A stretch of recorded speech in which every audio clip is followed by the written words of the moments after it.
Hello everyone. तो आज हमारा टॉपिक है लौह भस्म।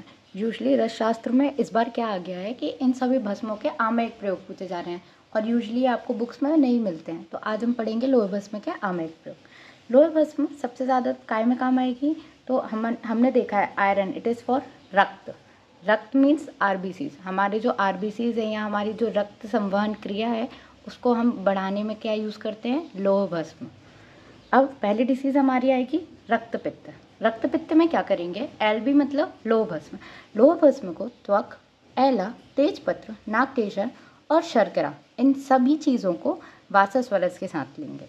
ठीक है। हम देखेंगे कास रोग। कास रोग में क्या करना है? लौह भस्म को वासामूल के चूर्ण के साथ प्लस द्राक्षा के कल्क के साथ और पीपली चूर्ण के साथ हम ग्रहण करेंगे। ये हमारा कास रोग का आमयिक प्रयोग है। श्वास में क्या होगा?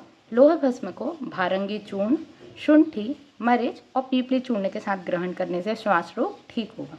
जो कफज रोग है, कफज रोग में क्या होगा? लौह भस्म को समगंधक कज्जली मतलब पारद और गंधक की कज्जली बना के और पीपली चूर्ण के साथ ग्रहण करेंगे।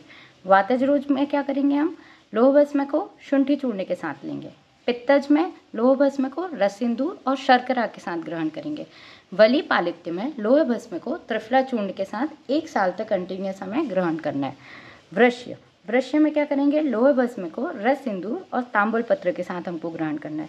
शूल, शूल में क्या करना है हमारे लिए? लौह भस्म को हिंगू, शुंठी, मरीच और पीपली, शुंठी, मरीच, पीपली क्या होते हैं? हमारे त्रिउष्ण, उनके साथ हमको ग्रहण करना है। नेक्स्ट अम्लपित्त। अम्लपित्त में क्या करना है हमारे लिए? लौह भस्म, आम्लकी, पीपली, शर्करा, इन सभी को वासा के स्वरस के साथ लेना है। मूत्रकृश, मूत्रकृश में लौह भस्म को शिलाजतु और कुश के क्वाथ के साथ हमको ग्रहण करना है। अदरवाइज लौह भस्म को गोक्षुर और एला के साथ लेना है। गोक्षुर वैसे भी क्या है? मूत्र कृक्ष अनिल हराणाम। नेक्स्ट कालस्य। कालस्य रोग में लौह भस्म को पुनर्नवा के चूर्ण के साथ और गोदुग्ध के साथ 3 महीने तक ग्रहण करना है। सर्वांग एकांगवात में लौह भस्म को रसिंदूर या फिर पारद भस्म के साथ कटुकी स्वरस के साथ लेना है।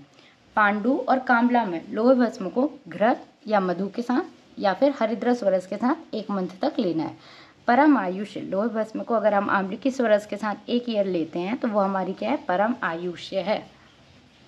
अब इतने सारे रोग हैं तो हम इन सबको कैसे याद रखें? उसके लिए हमने एक ट्रिक बनाई है, लोह वी स्पार्क। लोहे में क्या आती है? स्पार्क।